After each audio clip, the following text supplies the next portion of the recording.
Donald Cassidy.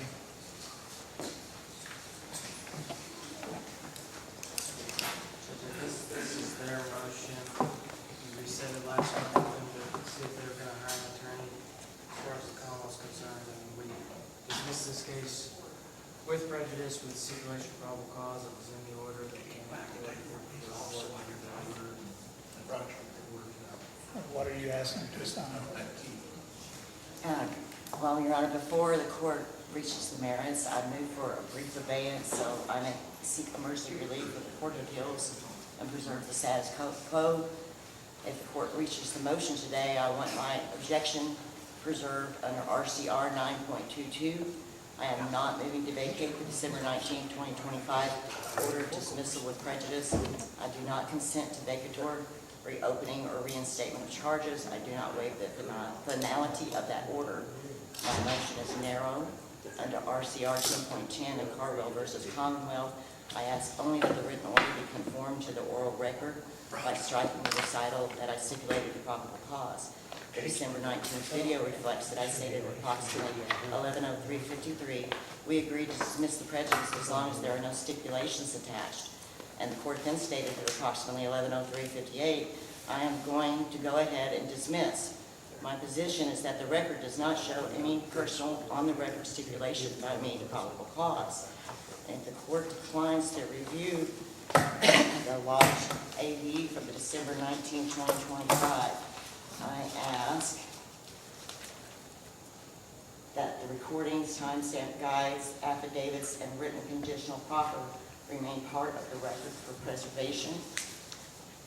If the court finds that this is a clerical variance, then the proper remedy is a narrow amended order under RCR 10.10 and pro tunc, December 19, 2025, striking only the stipulation recital and otherwise leaving the dismissal with prejudice intact.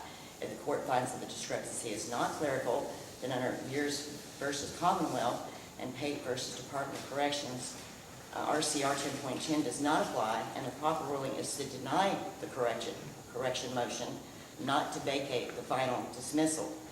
Under Commonwealth versus Hicks and Magnac versus Commonwealth, the December 19th written dismissal remains the operative final judgment unless and until it is explicitly and lawfully amended. So I respectfully ask the court to do one of two things only. First, enter the narrow correcting order I requested, or second, deny the motion and leave the December 19th dismissal with prejudice undisturbed.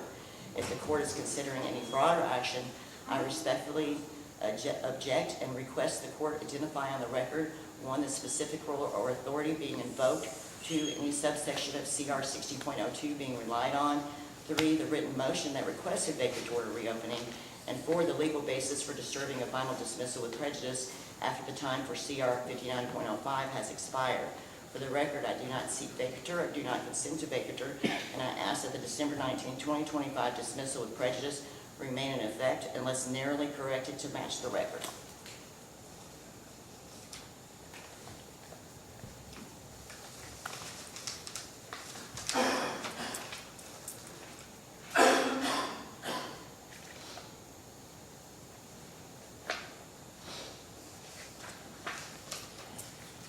Mr. Chambers. Well, Judge, obviously this case was negotiated with their attorneys. I know what my conversations were with their attorneys. My offer was to dismiss this case with prejudice with this stipulation of probable cause. We got an order, brought that to court, and hearing. I've not gone back and looked at the video, but I don't, off the top of my head, recollect any issues. I think the order was just entered. But I've not viewed that video. It seems like what they're asking for. I did an order without prejudice, which everybody signed off on. And Your Honor, my, Yes, that was. I'm not asking you to talk right now. I was just I'm not my asking you lawyer. to talk right now. I'm just trying to see where we are on this thing.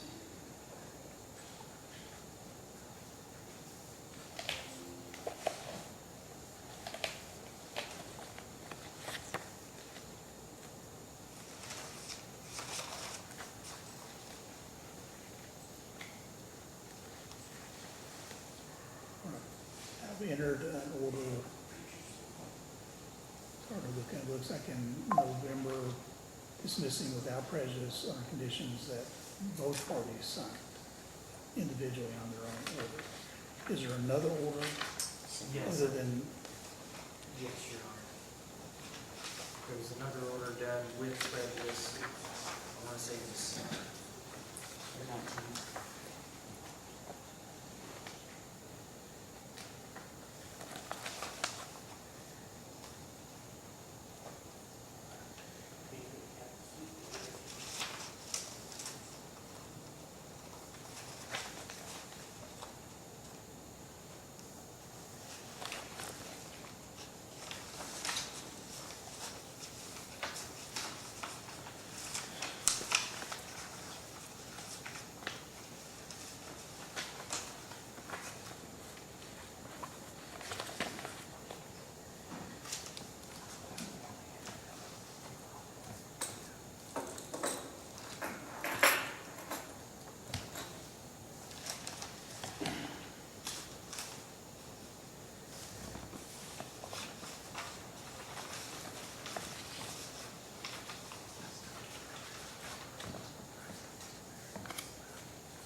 I'm not finding the right order yet.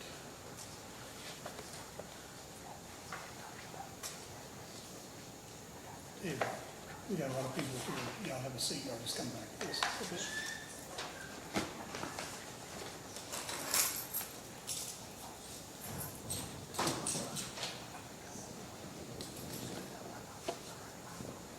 Y'all come on up.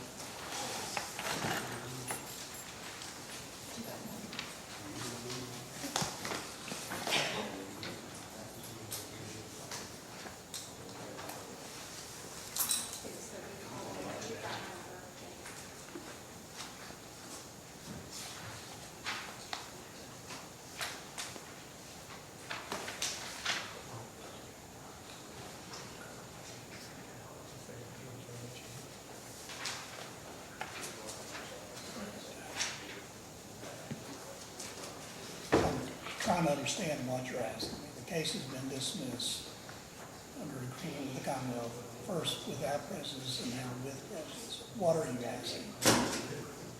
I'll Well, ask you first and then I'll ask you. what are we asking? On December 19th, when we came in, I didn't have an attorney. Mine had withdrawn by order of the court November 26th. Well, I'll go ahead and vacate that order, 19. Vacate? Yeah. We're not asking for it to be vacated, Your Well, Honor. I don't care what you're asking for, that's what I'm doing. Correction. I'm gonna vacate that order. And then it goes back to the dismiss without prejudice for the previous year. What are you asking?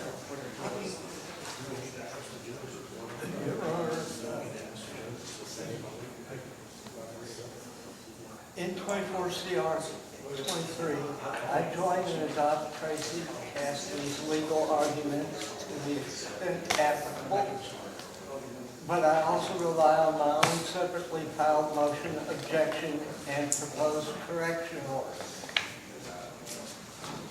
I asked John Austin to withdraw all on 11/24 and also filed motions. I did not know he was my attorney still when I appeared on 12/19. All right. I'll vacate that December order that you say you want represented. Yes, sir. No. And I deny all other motions. Thank you. Did you say you're going to deny all of our motions? I am. What about the Feretta motions and everything we filed back in Denied it all. November? We're denying everything. Okay. We'll take care of it on our end, and we'll be renewing everything. Thank you.